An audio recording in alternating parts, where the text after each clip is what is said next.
오늘은 이제 고난주일, 또 종려주일이라고 합니다.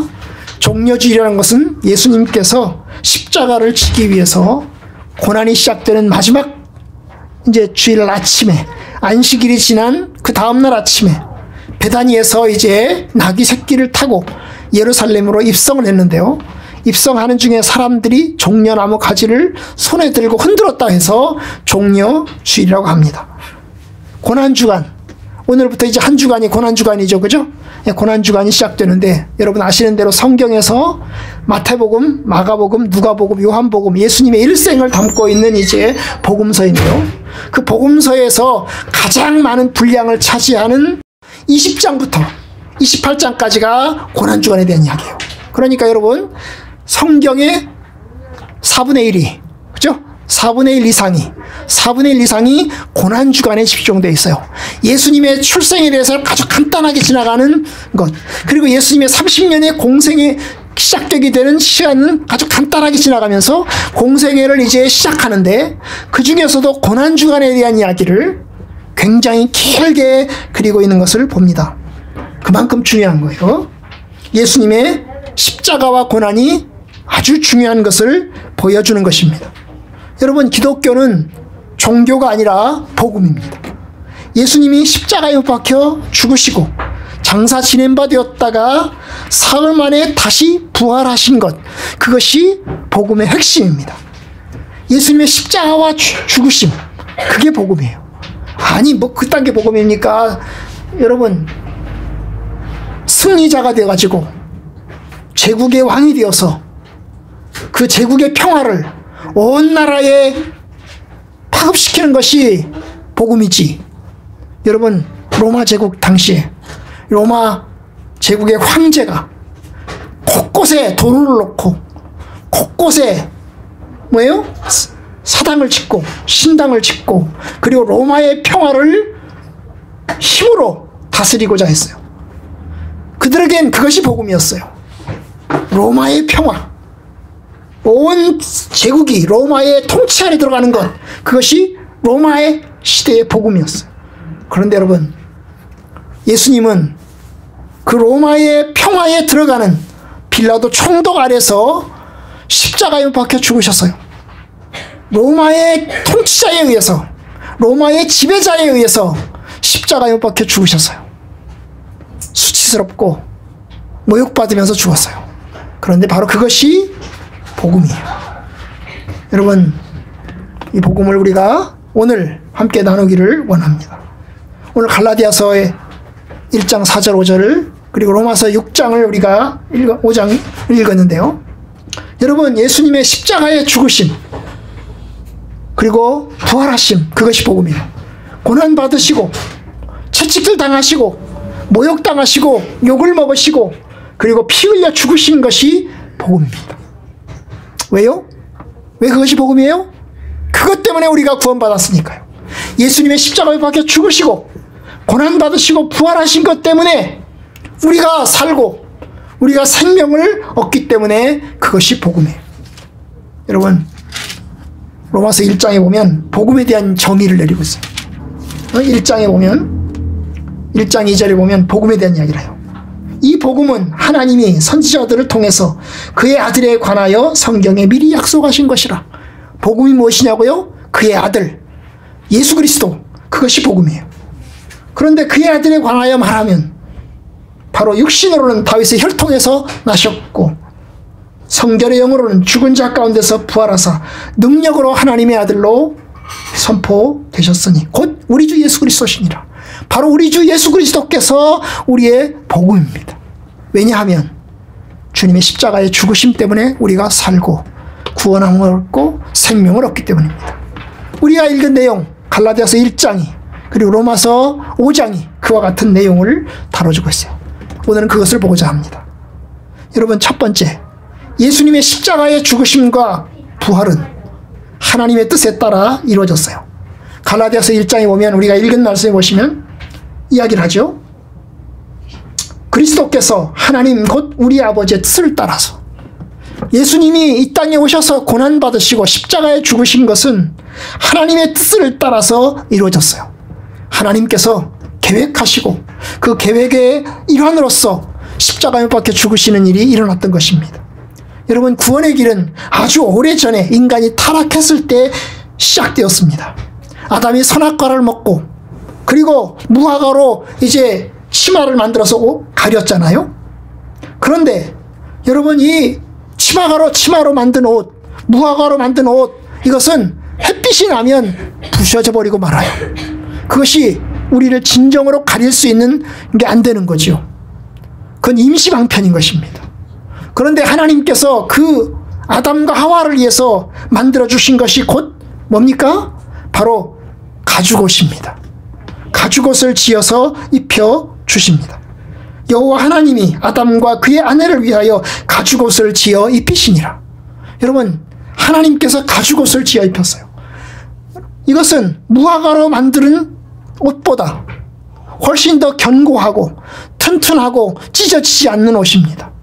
그런데 여러분, 이 가죽옷은 뭘 전제로 하죠? 짐승의 죽음을 전제로 합니다. 왜냐하면 가죽옷을 만들려면 뭘 해야 돼요? 짐승을 죽여서 그 짐승의 가죽을 벗겨서, 그래서 그 가죽옷으로 옷을 만들어야 되기 때문입니다.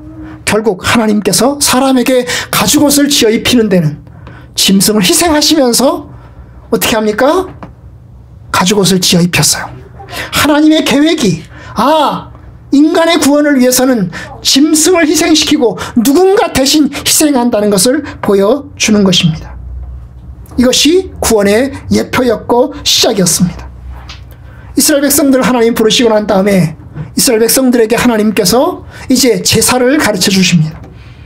그런데 그 제사 제도의 핵심은 뭐예요? 짐승을 죽이는 것입니다. 제사 제도는 5가지가 있어요. 번제, 소제, 속죄제, 속건제, 화목제, 이렇게 5가지가 있어요. 이 5가지 중에서 소제는 곡식을 바치는 제사예요. 그런데 4가지 제사는 전부 다 짐승을 바치는 거예요. 여러분, 짐승을 어떻게 바쳐요? 그냥 산채로 바쳐요? 그렇지 않아요. 여러분, 번제라고 하는 것은 짐승을 다 태우는 제사입니다. 근데 짐승을 다 태우는데요, 어떻게 바쳐요? 짐승을 올려놓고 그냥 다 불태워서 죽이는 그런 제사가 아니에요. 어때요? 여러분, 번제도요, 짐승을 칼로 잘라요. 칼로 잘라요. 피를 받아내요. 그리고 살토막은 살토막대로 하고, 그 다음에 똥은 똥대로 다, 창자는 창자대로 다 걷어내고, 그리고 어떻게 합니까? 하나님 앞에 불태워서 바치는 거예요. 이게 번제예요. 모든 제사에는 짐승을 칼로 죽여서 피를 받아내고, 그 다음에 살토막은 바치고, 이런 거예요. 어떤 제사는 물론 일부는 하나님 앞에 제사 제물로 바치고, 일부는 사람들이 나눠 먹어요. 나눠 먹는 그런 제사도 있지만, 그러나 어쨌든 간에 여러분, 짐승을 통해서 우리의 죄를 전가시키고, 그리고 짐승을 바쳐서 하나님 앞에 속죄의 길을 열었어요. 그러나 그것도 역시 임시방편이에요. 임시방편이에요. 그것은 영원한 것이 아닙니다. 마치 여러분 뭐 같아요? 여러분, 집을 지어지기 전에는 어떻게 합니까? 설계도를 만들죠. 그 설계도를 만들어 놓고 모형도를 만들어 놓습니다. 그리고 공사하는 곳에다가 붙여놔요. 이게 모형도죠. 이 건물은 이렇게 생겼습니다. 몇 층짜리에, 크기는 얼마에, 이런 식으로 이제 모형도를 그려놔요. 언제 동안 필요합니까? 그 건물이 지어지는 동안은 필요합니다. 그런데 건물이 다 지어지고 나면 어떻게 해요? 모형도는 치워버리죠. 왜냐? 모형도는 붙여있을 필요가 없어요. 그것은 임시적인 것입니다. 마치 구약의 모든 제사는 그 모형도와 같아서 임시적인 것이었어요. 여러분, 하나님의 계획은 제사가 모형이 아니었어요. 핵심이 아니었어요. 뭐예요? 예수님의 십자가의 죽으심과 그리고 고난받으심이 핵심이었습니다. 하나님은 영원한 구원의 길을 예수님의 십자가를 통해서 이루실 것을 여기저기에서 예고하셨고 예언하셨습니다. 그 예언을 이루셨던 것입니다. 예수님의 십자가의 죽으심이 완성인 것입니다. 하나님께서 계획하셨고 그 계획을 이루셨어요. 예수님은 하나님의 계획에 따라서 이 땅에 오셨습니다. 하나님의 뜻은 그의 아들 독생자 예수 그리스도가 반드시 죽는 것입니다. 어린 양이 되어서 다른 사람을 대신해서 죽는 것이 하나님의 뜻이었습니다. 예수님의 죽으심이 아니면 길이 없기 때문에 예수님은 그 길에 들어서십니다. 성부 하나님의 뜻에 순종함으로써 구원의 길에 들어섰습니다. 하나님의 계획은 분명합니다. 십자가에 박혀 죽는 길입니다. 너는 내 아들이니 오늘날 내가 너를 낳았도다. 하나님의 계획은 네가 이 땅에 태어나서 사람으로 태어나서 대신 죽어야 되겠다. 너는 내 아들이다. 내가 너를 낳았다. 너는 내 아들이다. 그 대신에 너는 이 땅에서 대속의 죽음을 죽어야 되겠다. 네가 그 길로 가라. 이것이 주님의 계획이었습니다. 여러분, 주님은 그 뜻을 이루시기 위해서 오셨고 십자가에 죽으셨습니다.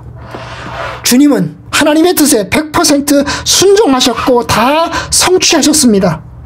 이 길이 아니고서는 길이 없기 때문에 주님은 십자가의 길로 들어선 것입니다. 주님이 순종하신 이유가 뭡니까? 갈라디아서 1장에 보면 그 순종하신 이유가 있습니다. 1장 4절. 하나님 곧 우리 아버지의 뜻을 따라서 이 악한 세대에서 우리를 건지시려고. 왜 죽으셨다고요? 우리를 건지시려고. 우리를 구원하시려고 죽으셨습니다. 우리를 구원하시려고 죽으셨어요. 건지시려고. 건진다는 말은 물에 빠진 사람을 건져내는 것 같습니다. 자기 힘으로 나올 수 없는 사람을, 자기 능력으로 나올 수 없는 사람을 다른 사람이 건져내는 겁니다. 다른 어떤 사람의 손아귀에서 그를 빼내는 것입니다.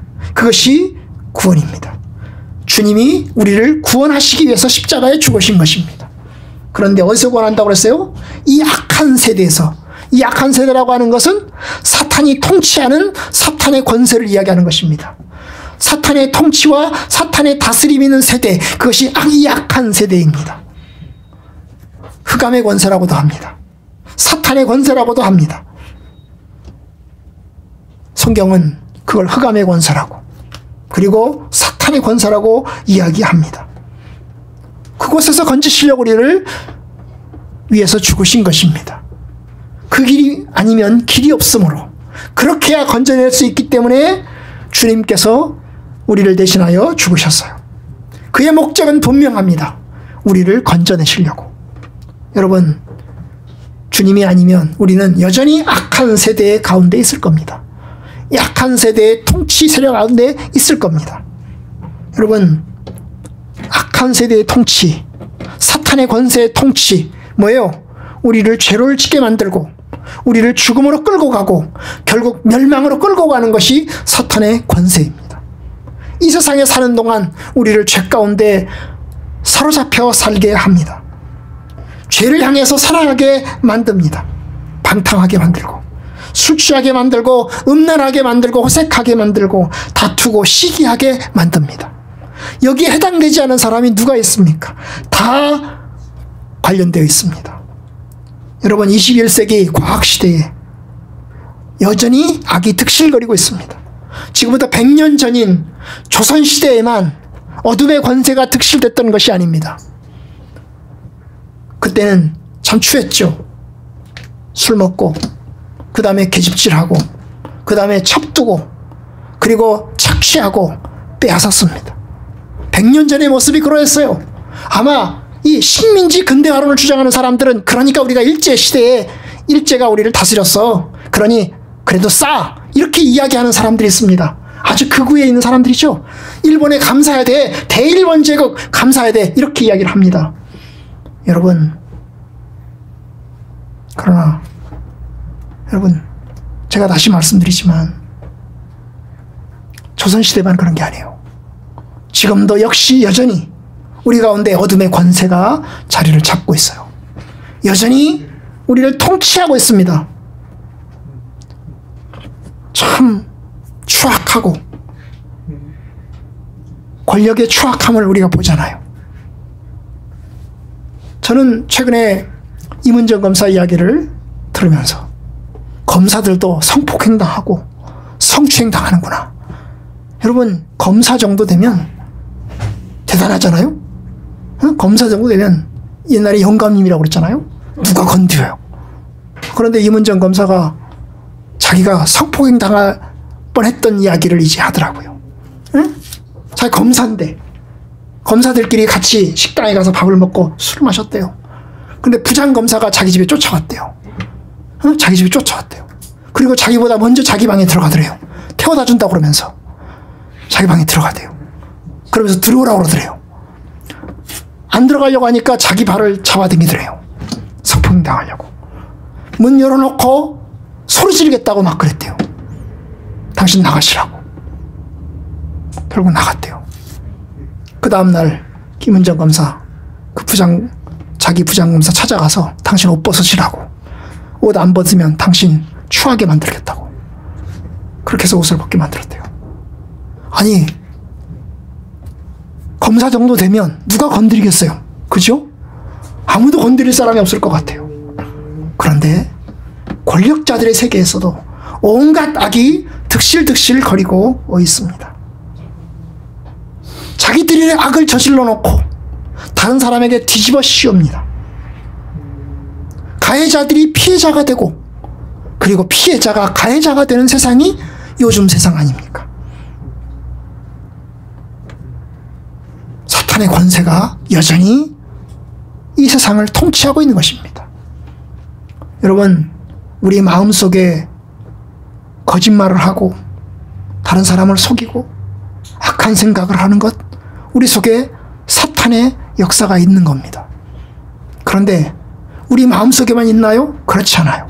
정치 구조에 들어가면, 경제 구조에 들어가면 다른 사람을 착취하고 빼앗고 고통을 가져다주고 이 모든 것 속에 사단의 다스림이 들어와 있습니다.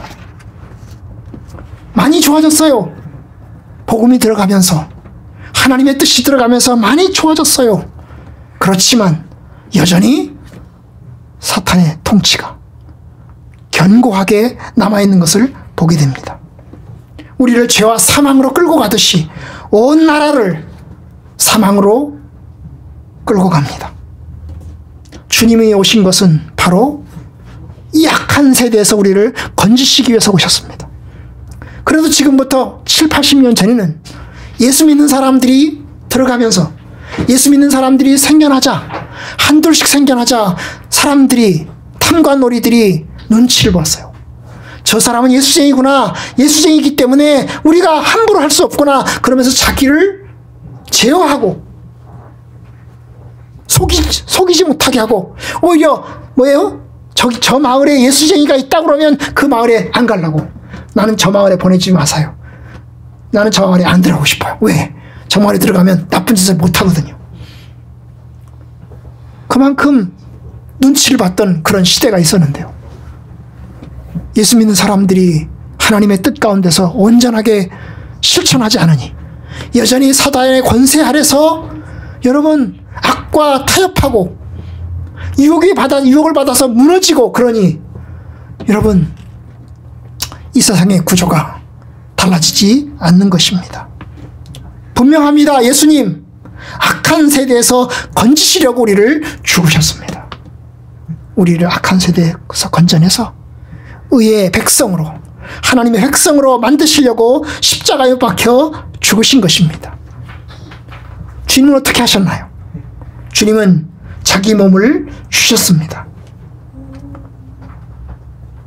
자기 몸을 주셨습니다. 자기 몸을 줬다는 게 뭐예요?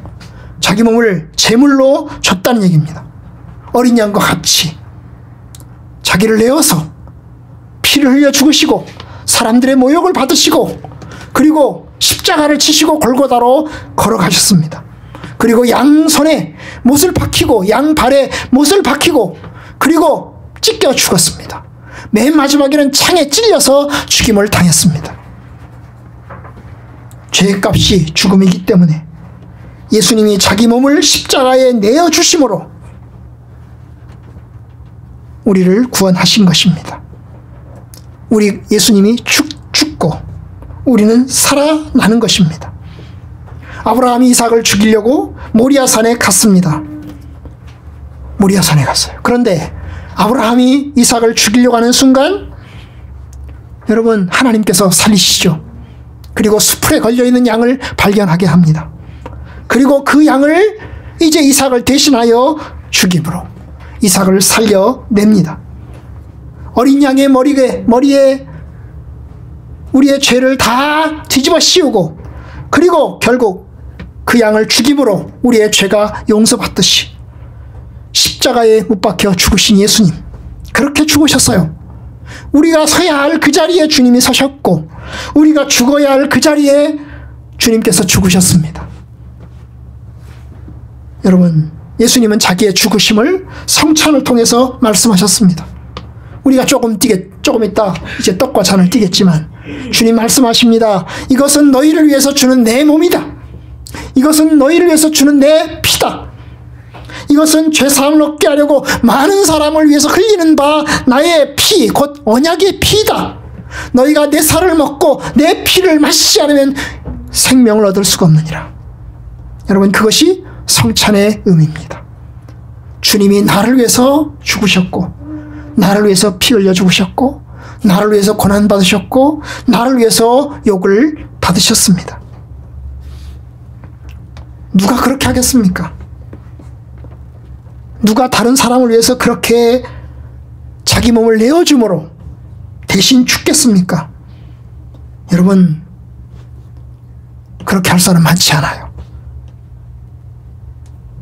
다른 사람을 위해서 자기 몸을 내어서 죽음으로 다른 사람을 살려내는 일 하는 사람 그렇게 많지 않습니다. 그런데 그 대상자가 악한 사람이라고 생각해 보세요. 여러분, 그 대상자가, 내가 죽어야 되는 대상자가, 내가 대신 죽어야 되는 그 대상자가 악한 사람이라면 여러분, 하겠습니까? 우리는 죄에 빠져있는 악인들이었습니다. 악한 세대에 빠져있는 사탄의 권세에 지배당하고 있는 그런 악인들이었습니다. 그런데 주님이 그러한 악인을 위해서 죽으신 것입니다. 예수님이 십자가에 박혀 죽으실 때 우리는 죄인이었고 악인이었습니다. 로마서 5장에 보면 우리가 읽은 말씀 보시면 주님이 이렇게 말씀하십니다. 우리가 아직 연약할 때에 기약대로 그리스도께서 경건치 않은 자를 위하여 죽으셨도다. 우리가 아직 연약할 때, 연약하다는 말은 자격이 없다는 겁니다. 자격이 없어요. 구원을 얻을 만한 자격이 없어요. 하나님의 뜻대로 살 만한 자격이 없어요. 죽어도 싼 거죠. 자격이 없으니까요. 경건치 않은 자를 위하여 죽으셨도다. 경건하지 않아요. 경건하다는 말은 하나님을 닮아서 하나님을 경외하고 하나님의 뜻대로 살아가는 사람들이죠. 그런데 하나님을 경외하지도 않아요. 하나님의 뜻대로 살아가지도 않아요. 경건하지 않은 불경건한 자를 위해서 죽으셨습니다. 8절에 보면 우리가 아직 죄인 되었을 때 죽었어요. 우리가 의인으로 살려고 몸부림치고 있었기 때문에 주님이 우리를 위해서 죽으신 것이 아니에요. 10절에 보면 우리가 아직 원수 되었을 때 하나님과 적대 감정을 가지고 적으로 살아가고 있는 상황 속에서 죽으셨어요. 여러분, 누가 그렇게 하겠습니까? 적을 위해서 누가 죽겠습니까? 적을 위해서 누가 그렇게 하겠습니까? 여러분, 그런데 십자가에 그렇게 죽으셨어요. 구약에 보면 이제 이스라엘 백성들을, 이스라엘을 향해서 여러 나라에서 침략을 해옵니다. 여러 나라에서 침략을 해와요. 블레셋이 침략하고 아람이 침략하고 에돔이 침략하고 모압이 침략하고 여기저기 쳐들어옵니다. 그런데 한번 엘리사가 있을 때 아람이 쳐들어왔습니다. 아람이 쳐들어왔어요. 아람이 북이스라엘을 침공을 했습니다. 그리고 많은 사람을 죽입니다. 많은 사람을 죽이고 많은 재산들을 약탈해 갑니다. 약탈해 가요. 이스라엘 백성들은 힘이 없었어요. 이스라엘 왕도 힘이 없었어요. 어떻게 합니까? 하나님께서 선지자 엘리사를 통해서 어떻게 해요? 그 아람의 군사들을 이제 눈을 멀게 합니다. 앞이 안 보이게 하는 거죠. 하나님께서 그 아람의 군사들의 눈을 안 보이게 만들었어요. 일시적으로.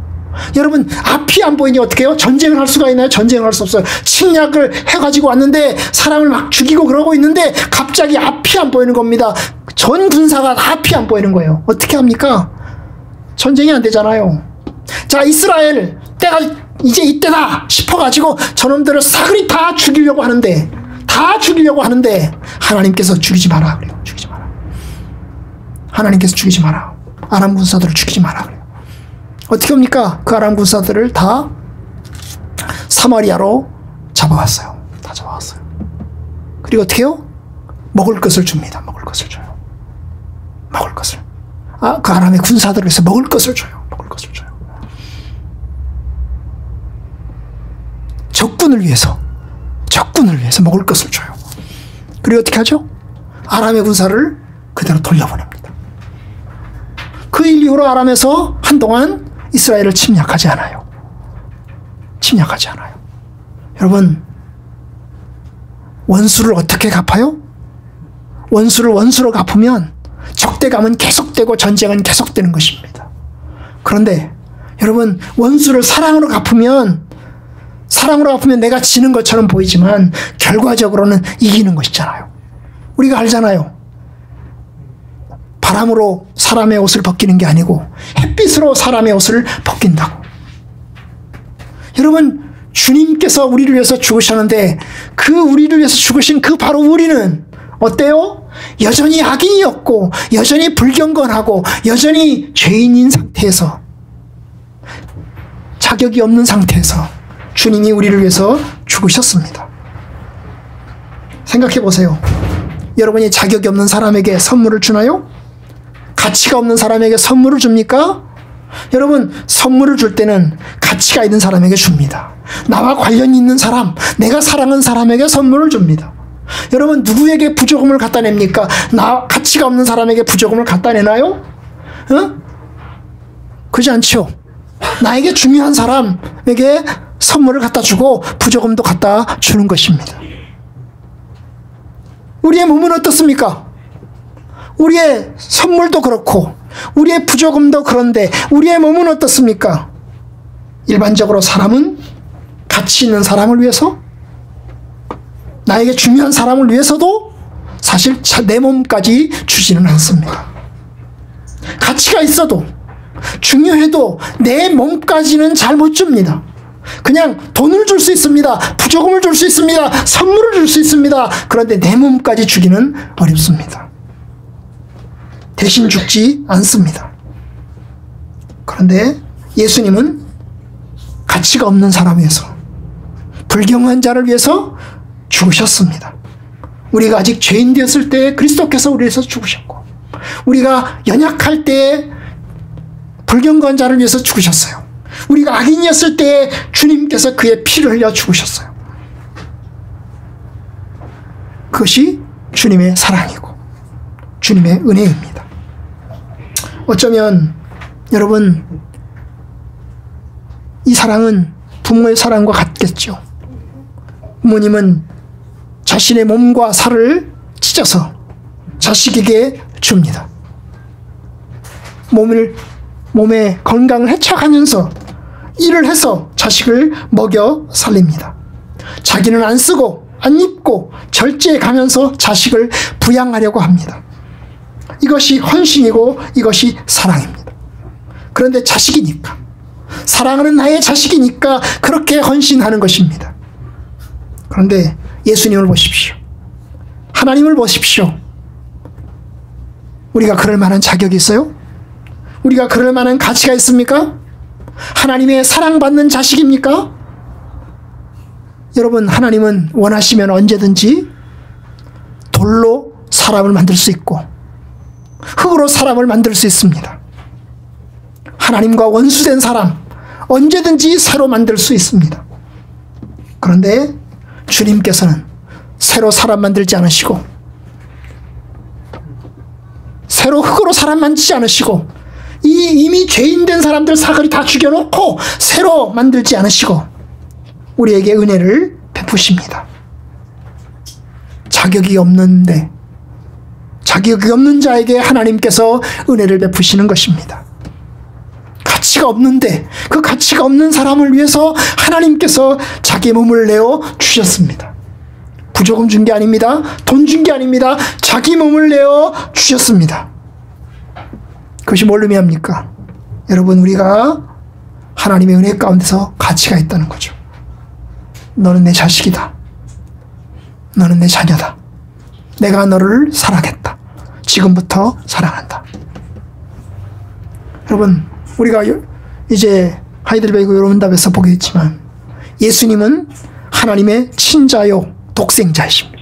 우리는 하나님의 입양된 자녀입니다. 여러분, 입양을 생각해 보십시오. 입양된 자녀는 입양되기 전까지는 내 자녀가 아닙니다. 그렇죠? 내 자녀가 아닙니다. 내가 그를 돌봐야 될 의무가 없습니다. 그런데 입양이라고 하는 절차를 거치는 순간 내 자녀가 됩니다. 그때부터는 내가 책임지는 것입니다. 내가 책임지는 것입니다. 하나님께서 우리를 입양의 절차를 통해서 하나님의 자녀로 삼으셨고, 그리고 자기 몸을 내어 주심으로 우리를 구원하셨습니다. 우리가 고난주간을 맞이하면서 참 우리가 할 수 있는 게 뭐가 있을까요? 우리가 할 수 있는 것은 한 가지밖에 없습니다. 그것은 곧 하나님을 찬양하는 것입니다. 하나님께 감사하는 것입니다. 갈라디아서 1장 5절에서 말한 것처럼 영광이 그에게 세세토록 있을지어다 하신 것처럼 하나님을 찬양하고 하나님께 영광 돌리는 것, 그것이 우리가 할 수 있는 최선의 방법입니다. 우리는 잠시 후에 떡과 잔을 받을 것입니다. 떡과 잔을 받으면서 주님을 찬양합니다.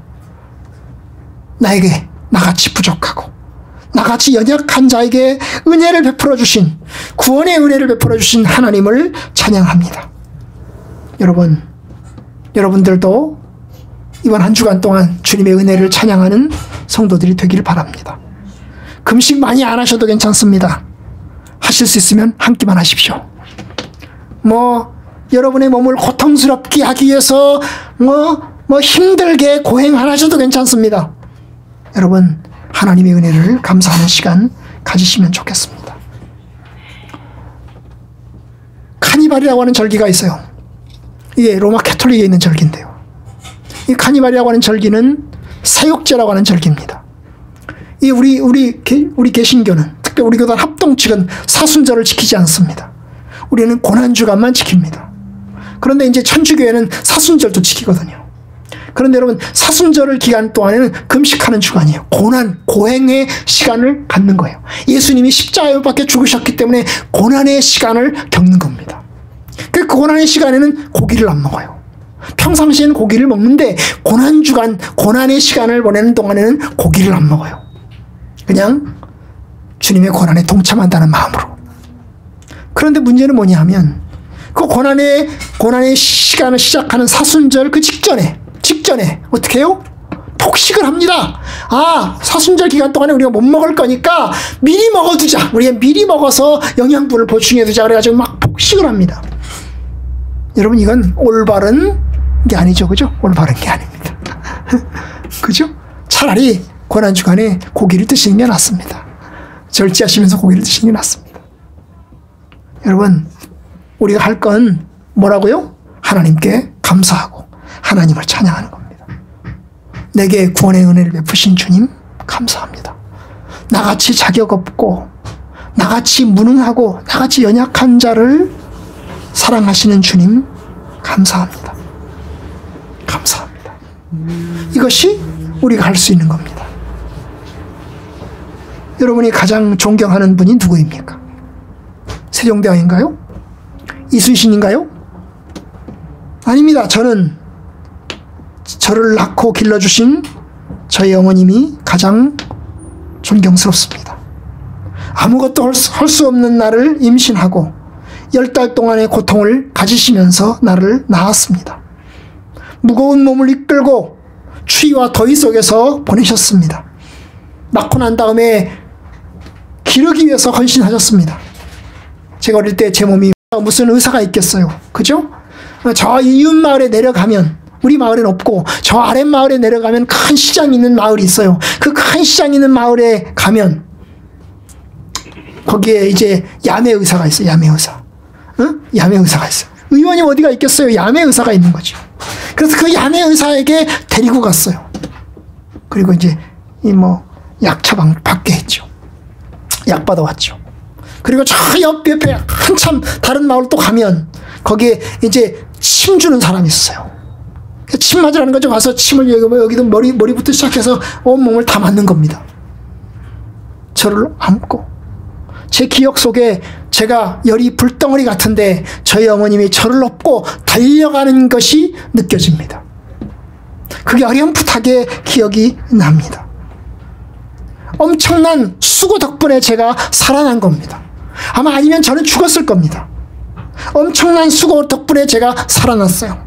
사람을 한 사람 낳고 자녀를 한 명 낳고 그 자녀를 기르는 것이 엄청난 수고잖아요. 일반 동물이야 낳고 조금 있으면 걸어다녀버리고 내 품을 떠나버리지만 사람은 그렇지 않잖아요. 사람은 사람 노릇을 하기 전까지는 오랫동안 부모가 돌보고 기르고 먹이고 입혀야 합니다. 사실 저희 어머님은 저보다 무식했습니다. 배운 것도 없었습니다. 그런데 저를 사랑했습니다. 여러분의 부모님 마찬가지입니다. 여러분의 부모님은 여러분보다 무식합니다. 배운 것도 부족합니다. 연약합니다. 그런데 존경하셔야 됩니다. 왜요? 사랑하니까요. 사랑하니까. 하나님께서 저를 사랑하셔서 우리를 하나님의 백성 삼으시고 하나님의 자녀로 삼으시고 오래전에 선택하시고 하나님께서 독생자 예수 그리스도를 이 땅에 보내어 십자가에 죽으실 계획을 오래전에 품으시고 그 계획을 이루셨어요. 그리고 우리를 이제 구원의 길로 인도하셨습니다. 우리가 장차 하나님 나라에서 이제 온전한 영광과 존귀를 얻게 될 것인데요. 그때는 온전히 주님을 찬양하게 될 것입니다. 여러분, 주님께 감사하는 시간, 주님을 찬양하는 시간 되길 바랍니다. 나를 위해서 자기 몸을 내어주신, 온 몸을 다 내어주신, 온 피를 다 내어주신 그 주님을 찬양하고 감사하는 시간 되기를 바랍니다. 주님께 감사하는 고난주간 되기를 바랍니다. 한 주간 동안 좀 더 하나님의 뜻 안에서 주님의 고난을 기억하면서 하나님께 감사하고 나 같은 것을 위해서 하나님 살려주셨습니다. 나 같은 것을 위해서 주님께서 피 흘려 주셨습니다. 주님을 찬양합니다. 주님께 감사합니다. 이런 시간 보내기를 주님의 이름으로 축원합니다.